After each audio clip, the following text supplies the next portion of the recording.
Many years ago, I read where Napoleon Hill pointed out that the imagination is the most marvelous, miraculous, inconceivably powerful force that the world has ever known. And you know, the average individual uses the imagination, if they use it at all, against themselves.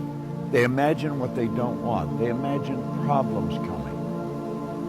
Let's begin to use our imagination the way God meant it to be used.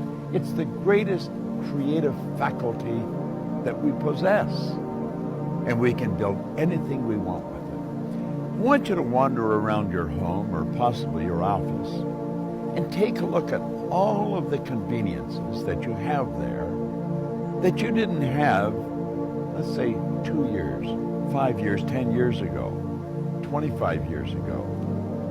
Do you know that every one of them, without exception, was first created in the mind of one individual with their imagination? Do you know you can use your imagination to go into the future and bring it into the present?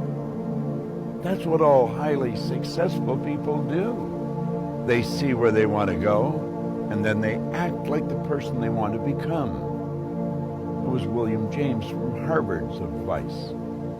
He says it's the actor's technique. Act like the person you want to become. How do you do that? Well, you use your imagination, of course.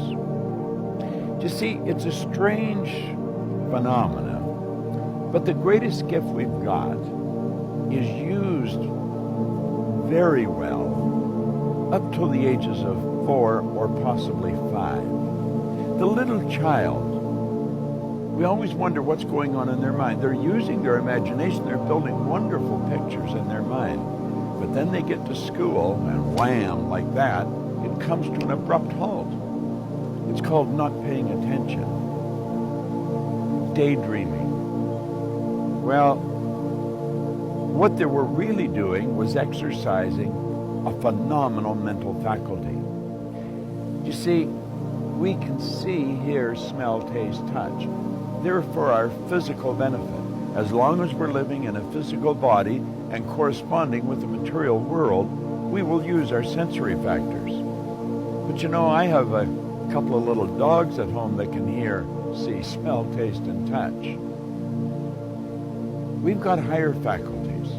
You have perception, the will, memory, intuition, reason, and imagination. These marvelous tools. We can take our imagination and build an image in our mind of how we want to live. Block out what's going now.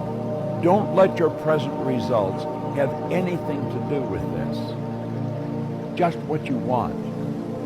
And it's with your imagination that you will build it. Everything that we have, the camera that I'm speaking to right now, was first created in the mind of one individual.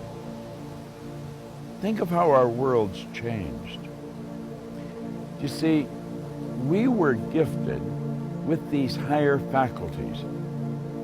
We're God's highest form of creation.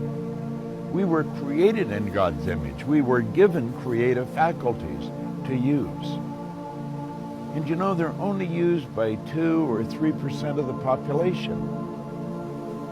It's almost inconceivable that people would wander around with so much power and potential and squander it. See, the average person literally tiptoes through life, hoping they make it safely to death.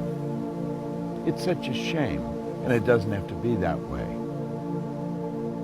I think we have giant corporations and little wee creative departments. And the primary reason for that is the average individual really does not believe that they're creative. Now think. Everyone's creative, and no one is more creative than another. It's just that some have chosen to use their creative faculties to a greater degree than others. Imagination, your imagination. What do you want? How do you really want to live?